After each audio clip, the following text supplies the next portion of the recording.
Okay, well, I'm out here again doing the garbage thing. Busy road.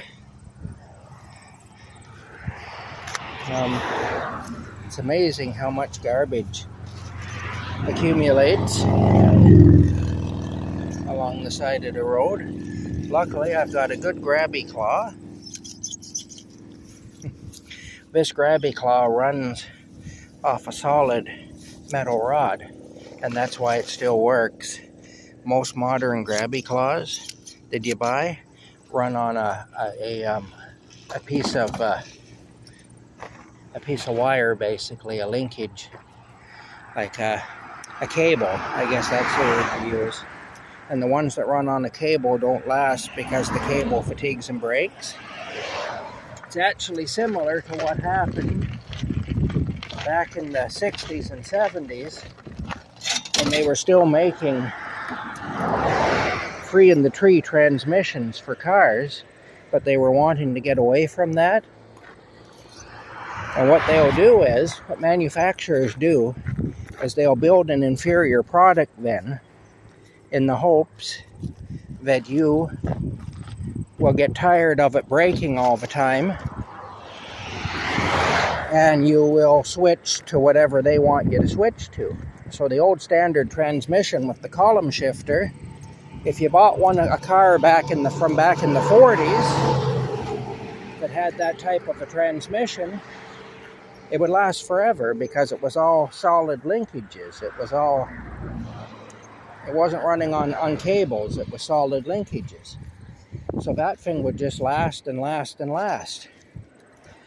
But in the 60s, they started using a cable instead of a solid linkage, and they also started making the shift collar out of pot metal.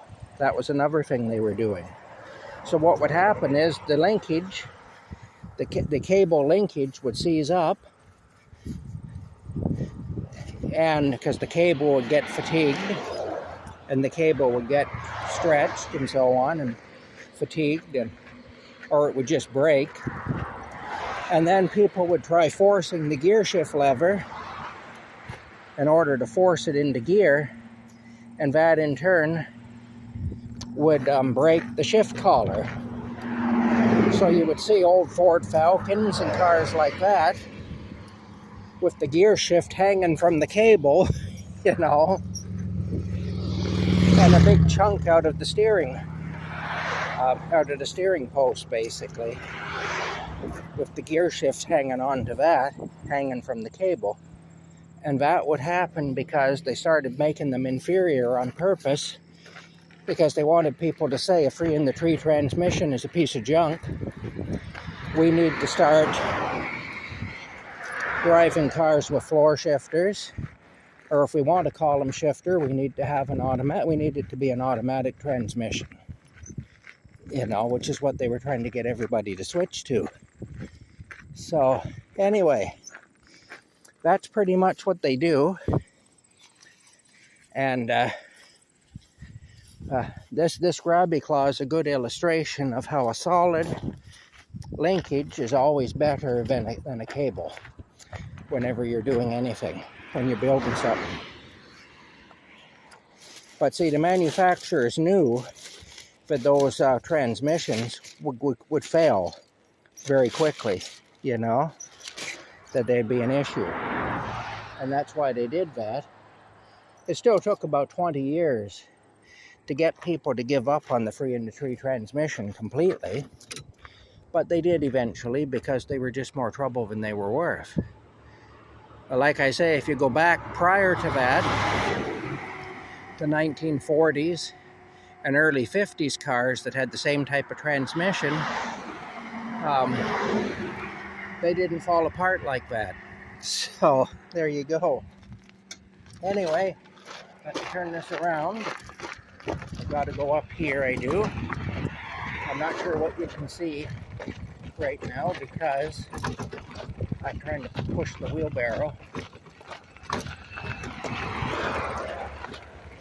But yeah, I can put out 2 bags today because the property owner only put out 1. I didn't put out any, so I can put out 2. So that's what that means. They did the same thing though. The same principle applies to incandescent light bulbs. Oh, there you go. There's a big truck with a piece of, there's a truck with a cat on it. A big old cat. Yeah. All right. A big old cat. But they did the same with incandescent light bulbs. The last few years that they made incandescent light bulbs, they were no good. You couldn't keep incandescent light bulbs around. They just burn out all the time. And but prior to that, an incandescent light bulb would last for years. You know? So it's the same principle anyway. Whenever the manufacturers want you to change what you're doing, and they want you to switch to a different product, one that works better for them or that's approved by them or that's part of some greater agenda, what they do is they keep making the previous product, but they make it inferior. And eventually you come to the conclusion that that's junk, and so you just voluntarily adopt the new product, you see.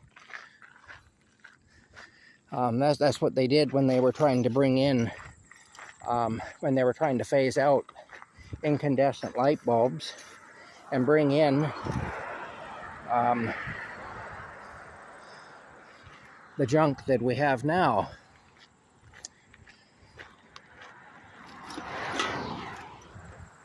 Yeah. All right.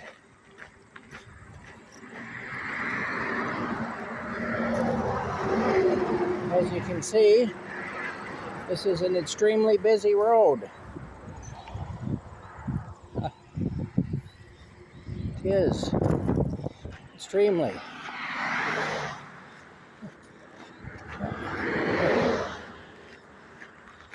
People are awful pigs. They are. But see, people believe then that it's their idea. Like when I was driving cars from the 40s and early 50s, I had people laughing at me, and that's one of the reasons they laughed at me. Oh, those cars have that transmission in them that are no good. And the thing's no good. It breaks all the time. Well, no, not with my cars, because my cars were built before they decided they didn't want to build them that way anymore. And so they built them properly, you know. But yes, if you have a free in the tree from the 60s or 70s or early 80s, that's exactly right. It would break all the time. Or people would say the same about, we don't want to bring back incandescent light bulbs because they're no good. You know, screw one of those into your light socket and it only lasts a week or two and it burns out. But if people remember correctly, they'll recall how an incandescent light bulb used to last for, you know, anywhere from 2 to 5 years, depending on how much it was used, how many times it was turned off and on, and so on. Yeah.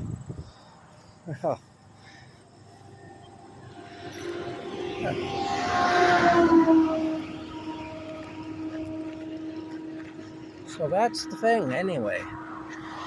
That's the thing. It all hinges on, it's all manipulation. Everything is manipulation. And once you realize that, you're not as easily fooled. And then you start having unpopular opinions. You know, you start thinking differently than the powers that be want you to think. And as a result, you start thinking differently than most of society wants you to think, because most of society is brainwashed into thinking the way the powers that be want them to think. So it isn't a matter of not being able to build a decent free-in-the-tree transmission or a decent incandescent light bulb or anything else. It's a matter of not wanting to do that because there's a different agenda being pushed. The same is true with old appliances. People think old refrigerators consume more power than modern ones. But it's actually just the opposite. Old refrigerators are actually a lot cheaper to operate than modern ones. The same with old stoves. An old stove is actually cheaper to operate than a modern stove. And part of that is replacement cost. You don't have to replace old stoves. They just seem to last forever. The same with old refrigerators.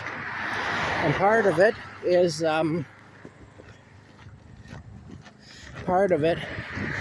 they actually consume less energy. An old stove is so well insulated that once it gets up to heat, it maintains the heat in the box for a long time.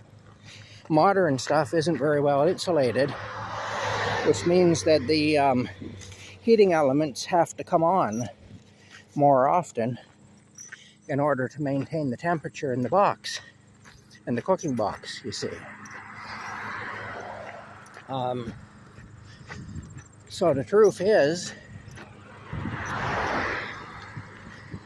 old stoves actually consume less power, and they still use heating coils, so that hasn't changed, really.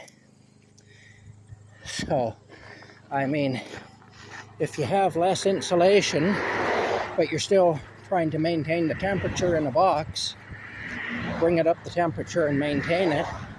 See, the fewer times the heating coils come on while you're cooking, the less energy you're going to consume. So the slower the heat leaves the box, the less energy you're going to consume.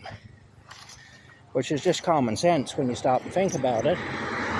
But most people don't. Most people just see somebody sitting there saying, oh, old stuff is no good. I'm an expert and you can trust me to tell you. Old stuff consumed a lot more power. It was inefficient. And people just believe it. The best car I ever had on fuel was a 1947 Dodge sedan. Great big heavy car. And I never had another vehicle that was as good on fuel as that car. The gas tank was actually smaller than the gas tank in a modern car. And at last, I could fill that up and it would last about twice as long, even though I was driving the same distance. So, there you go. I've had these experiences. I broke down a few times in my life and bought small cars because I was told that that's what I should do by other people, and hated them. And actually, they were not as good on gas as some of the big old cars I had. They definitely weren't as good on gas as the 47 Dodge that I had anyway. It was really good on gas. Barely used any. Like I say, it cost about half as much to fill it up as most vehicles, and the gas lasted about twice as long. And I mean, driving the same amount too, not twice as long because I didn't drive it as much, or anything. I was driving that car just like I drive any car. Put the same miles on it that I'd put on any car that I own, and yet the gas was lasting about twice as long, with the tank being about half the size. So, like I say, again, everything's a manipulation. Everything's a scam. Now, I will acknowledge But if I had ever been in a serious accident with that Dodge, the likelihood that I would have died in that car is considerably higher than it would be with a modern car. That is true. And that's due to lack of seat belts mostly. Primarily, that's what that's due to. Because if I was in a serious front-end collision, where would I go but into the big steering wheel or through the windshield? Neither situation is good. So in that sense, you know, I stood a far greater chance of dying in that car than I would in a modern car. But as far as economy goes, and as far as fuel usage goes and all that, the old Dodge was better than just about anything else I ever owned. Anyway, I'm going to put the garbage out. Got one bag out now. I'm going to put this bag beside it. I got the road all cleaned up. Now I'm going to go back to my camp and have a wee rest. So we'll see you later.